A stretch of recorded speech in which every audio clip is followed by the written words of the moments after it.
Hi, Randy Orr with Berkshire Hathaway in Laguna Niguel. Welcome to my channel where I put out content mostly for sellers in the South Orange County area. And this is no different than any other topic that I talk about, which is of seller's interest. When you sell a home, do you sell it in as-is condition? Do you need to make repairs? What's the climate like for making repairs? Do you want to know? Stay tuned. I'm going to tell you.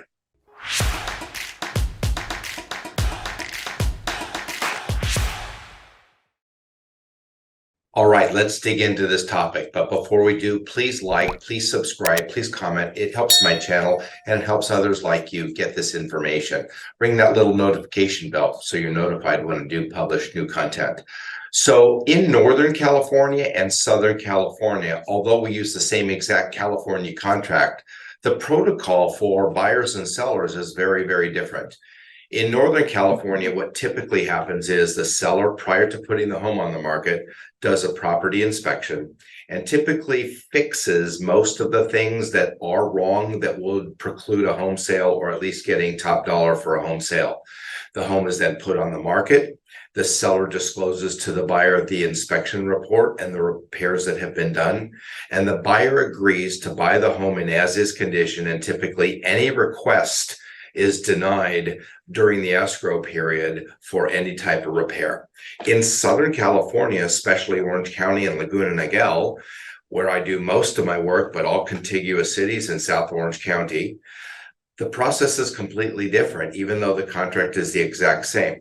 I'll tell you what that process is, but first let me read you where it talks about as-is condition or the condition of the property upon sale right from our contract. It says, unless otherwise agreed, the property shall be delivered in as is in its present physical condition as of the date of acceptance. The property, including pool, spa, landscaping, and grounds, is to be maintained in substantially the same condition as on the date of acceptance. All debris and personal property, and then it goes on. So the inference is that the property is sold in as-is condition. But our behavior as buyers and sellers and agents in our local marketplace is very different from Northern California. Typically, what happens is the seller does not do a home inspection prior to putting the home on the market. The seller may or may not be aware of some of the defects or deficiency of the property. And when they put the home on the market, the buyer typically will do a property inspection, as they may do in Northern California. In addition to the seller's inspection, the buyer can do their inspections. But in Southern California, it's typically the first inspection to be done, that of the buyer. So a report is generated, hopefully by a skilled and licensed home inspector, and the report is delivered to the buyer within the contingency period, because property condition is a contingency of most sales. Overwhelmingly, 90+% of sales have a contingency of property condition in our marketplace. So the buyer then would review the inspection report, and typically what our practice is that the buyer then makes a request for repairs.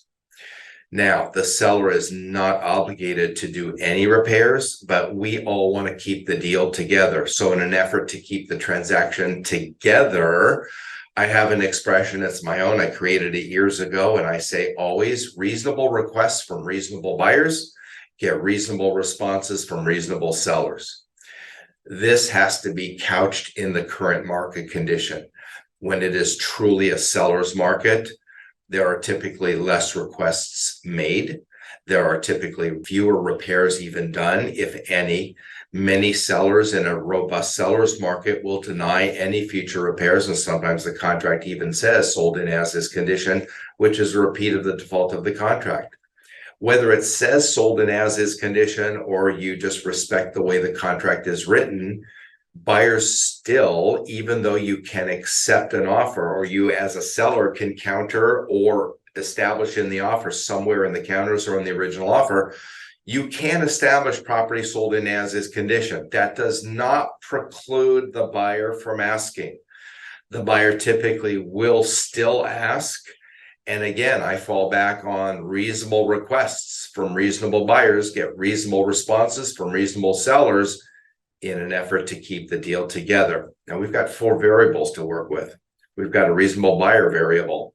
Hopefully buyers are reasonable and don't take that entire inspection report and say, fix everything. That's unreasonable. I would pick the fights worth fighting. Typically the more expensive or the most impactful repairs needed to be done. And if the seller is or isn't aware of those things, a reasonable seller, there's the other variable, will respond accordingly to keep the deal together.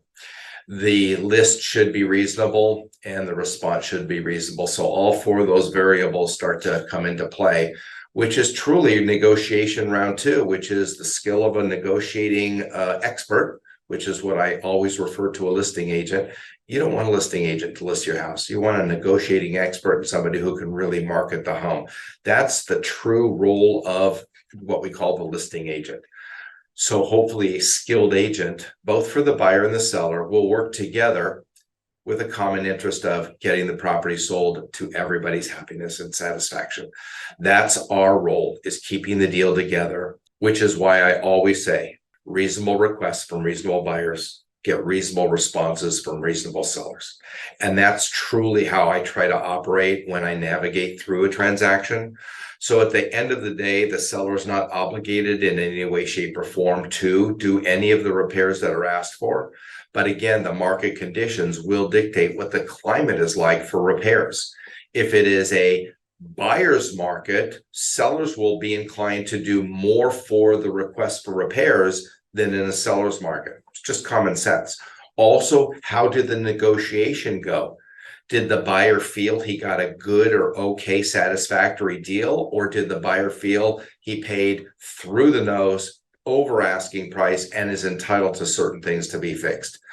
All of these variables play into the negotiation, which lies in the lap of the listing agent or the negotiating expert, and the agent that represents the buyer, hopefully also a skilled negotiator, which always brings me back to reasonable requests from reasonable buyers, get reasonable responses from reasonable sellers, all umbrellaed under what is the current market condition. Is it a seller's market? Is it a buyer's market? And are there good negotiators, both for the seller and for the buyer, that can keep deals together? So at the end of the day, the property does not have to be repaired. All things that can be negotiated through the end of the escrow period, or actually towards the middle of the escrow, hoping for a peaceful close. Randy Orr with Berkshire Hathaway. Please like, please subscribe, please comment, ring that little notification bell so that you're notified when I put out more and new content. Randy Orr with Berkshire Hathaway, changing lives one home at a time.